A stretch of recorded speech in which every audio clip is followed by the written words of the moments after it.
So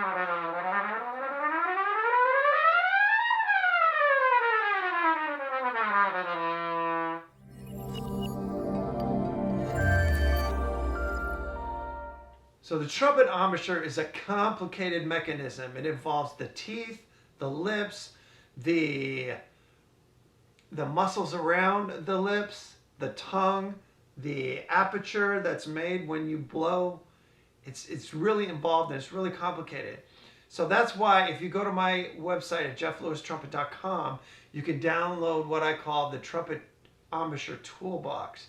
And I have about 16 different components to the embouchure that you can manipulate that are definitely going to make you sound different. Sometimes better, sometimes worse. Now, I don't want it to get into a situation where there's too much brain in your game, as they say.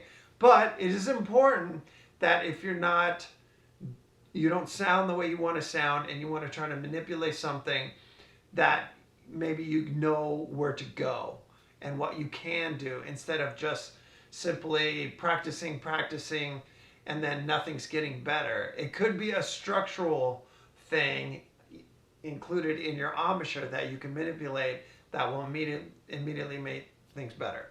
All right, so what I'm going to talk about today is air and compression and how that is one of the most important factors to your embouchure. Now, the embouchure isn't really related to the air, but then again it is, because as you blow your lips into place. So that is sort of creating an embouchure that way. So let's get into it. So I'm going to show you a way of breathing and compressing the air that Mario Guarneri showed me. He was principal trumpet with the LA Philharmonic, and now he lives here in the Bay Area. And he showed me this way of breathing, and I believe it's the same way that a lot of vocalists use. All right, so I'm going to put the camera down here so you can see my belly and my abdomen. Now, what I like to do is when I inhale, my stomach goes out and my diaphragm drops to let the air in. So notice also that my chest doesn't carry a lot of tension. So I try to keep everything above my not my diaphragm, but my sternum above quiet, and below very active, and it becomes very tight. You'll start to use your back muscles. So let's get into it. So I breathe bottom.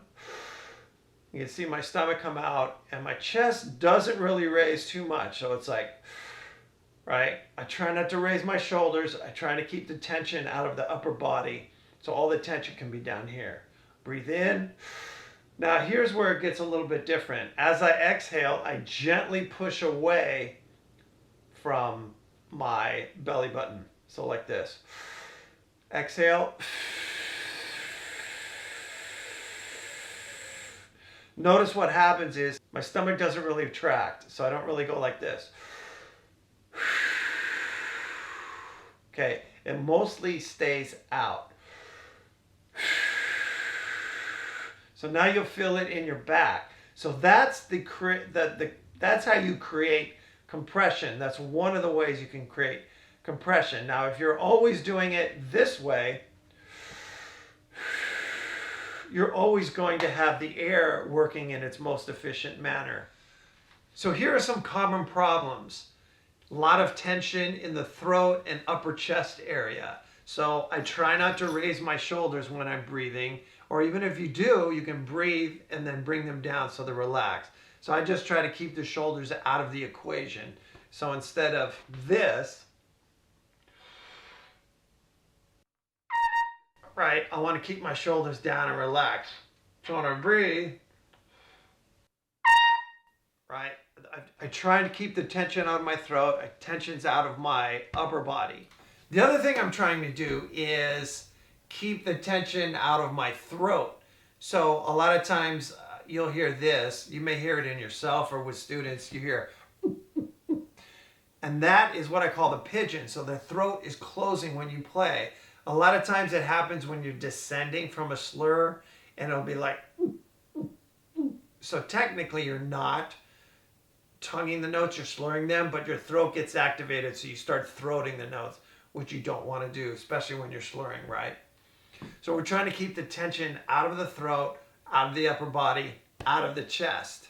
So that's how I create compression and airspeed in order to support the notes, in order to not use my embouchure so much so I don't get tired as frequently.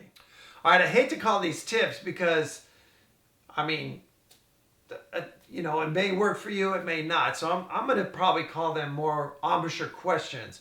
What's your air doing? In future videos, it's going to be, where's your embouchure? Are your lips wet or dry? Do you play with a very open aperture or closed? I don't want to get into everything now, but check out my latest embouchure video, 16 tips on the embouchure. And I'm going to just weekly or bi-weekly send out a little embouchure question as to what it is you're doing, so you can start to micro adjust and figure out what exactly you're doing so you can make small adjustments to improve your playing. All right, hope you found that helpful, and we'll catch you in the next video.